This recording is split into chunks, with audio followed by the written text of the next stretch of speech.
এক অলৌকিক ঘটনা। সদ্য দুদিন বয়সী অভিজাত জাতের এক ঘোড়ার শাবক, নাম তার ডেঞ্জার জোন। তার বেঁচে থাকার পুরো কৃতিত্বটাই আধুনিক এআই প্রযুক্তির। সময়ের আগেই জন্ম নিয়েছিল সে, কিন্তু কৃত্রিম বুদ্ধিমত্তা জীবন বাঁচাতে সাহায্য করেছে তার। ইয়ানিনা ব্রিঙ্কমান তার মালিক। তরুণ ঘোড়াদের প্রশিক্ষণ দেন, অসুস্থ প্রাণীদের দেখাশোনা ও নিয়মিত আস্তাবলে মা ঘোড়াদের প্রসবে সহায়তা করেন। একটি এআই সংযুক্ত ক্যামেরা ঘোড়াগুলোকে নজরে রাখে।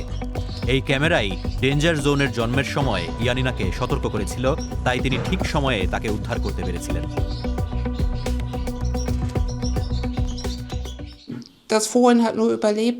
বাচ্চাটা বেঁচে আছে শুধুমাত্র ক্যামেরা ঠিক সময় আমাকে সতর্ক করেছিল বলে। ওর জন্মটা খুব কঠিন ছিল, মা ঘোড়াটাও সেভাবে যত্ন নিচ্ছিল না, কিন্তু সময় মতো সতর্কবার্তা পেয়েছিলাম, তাই সাহায্য করতে পেরেছি।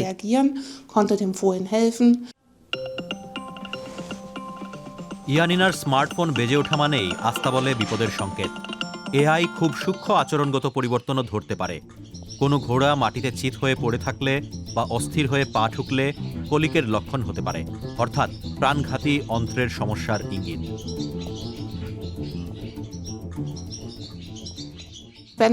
যাদের ঘোড়ার কলিক হয়েছে আর অনেক কষ্ট করে খরচ করে সেটাকে বাঁচাতে হয়েছে, তাদের জন্য এটা সত্যিই বড় পরিবর্তন।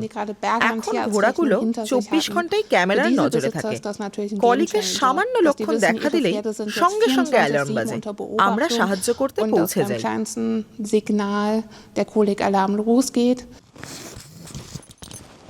ইয়ানিনা এখন ক্রমশই স্মার্ট প্রযুক্তির উপর নির্ভর করছেন। প্রশিক্ষণ সেশনের আগেও অ্যাপে দেখে নেন ঘোড়াটা কতটা খাবার বা জল খেয়েছে, এমনকি কতক্ষণ ঘুমিয়েছে তাও। প্রতিযোগিতার জন্য প্রস্তুতি নিচ্ছেন এমন পেশাদার ঘোড়সওয়ারদের জন্য এই ধরনের তথ্য অমূল্য। সফটওয়্যারটা তৈরি করেছে হামবুর্গের প্রতিষ্ঠান আকারিস।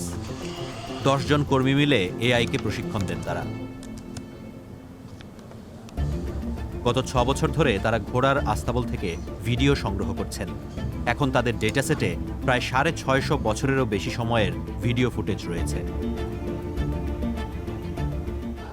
Was wir gemacht haben, ist, wir haben der KI beigebracht, এআইকে 650 বছরের বেশি সময়ের ভিডিও ব্যবহার করে প্রশিক্ষণ দিয়েছি, যাতে ঘোড়ার স্বাভাবিক আচরণ বুঝতে পারে, যেমন খাবার, জল খাওয়া, চলাফেরা করা, শুয়ে থাকা। তারপর সমস্যাজনক আচরণের উদাহরণও যোগ করেছি। এতে সিস্টেমটা সঙ্গে সঙ্গে বুঝতে পারে ঘোড়াটা ঠিক আছে নাকি কোনো সমস্যা হচ্ছে। শুরুর দিকে ঝুঁকিপূর্ণ এক উদ্যোগ ছিল। আর্নে কোনো বিনিয়োগকারী পাননি, তাই নিজের অর্থ ও পরিবারের সহায়তায় স্টার্টআপটা শুরু করেন। এখন এই মূল্যবান ভিডিও ডেটা ইউরোপীয় ইউনিয়নের সার্ভারে নিরাপদে রাখেন। তার মতে ডেটা হ্যাক হয়ে যাওয়ার মতো খারাপ জিনিস আর কিছু হয় না। আকারিস এখন এই প্রযুক্তি গরুর ক্ষেত্রেও প্রয়োগ করছে, বিশেষ করে বড় দুধের খামারে যেখানে শত শত পশু থাকে। আগে কৃষকেরা নিজেদের অভিজ্ঞতা ও পশুদের কাছ থেকে দেখে পরিস্থিতি বুঝতেন, এখন সেই কাজ করছে ডেটা আর সেন্সর। 100 থেকে 160টা গরু ছিল, প্রতিটাকে চিন্তাম, কিন্তু সংখ্যা বাড়ার সঙ্গে সঙ্গে সেই সম্পর্কটা হারিয়ে গেল। এখন তাদের নামও জানি না, আসলে এখন তাদের কোনো নামই নেই। আজকাল পশুরা শনাক্ত হয় সংখ্যা দিয়ে। গলায় লাগানো সেন্সর নজর রাখে কতটা খাচ্ছে, কতক্ষণ বিশ্রাম নিচ্ছে, কিভাবে চলাফেরা করছে। এগুলো তাদের স্বাস্থ্যের গুরুত্বপূর্ণ ইঙ্গিত। তবে এআই আরও এক ধাপ এগিয়ে যায়। ভিডিও বিশ্লেষণ করে প্রতিটা গরুর গতিবিধি ট্র্যাক করে। এতে বোঝা যায় কোনটা ঠিক আছে আর কে সমস্যায় আছে। এইসব তথ্য গিয়ে জমা হয় একটা কেন্দ্রীয় নিয়ন্ত্রণ কক্ষে। আপনি কি ব্যবহার করবেন এই প্রযুক্তি?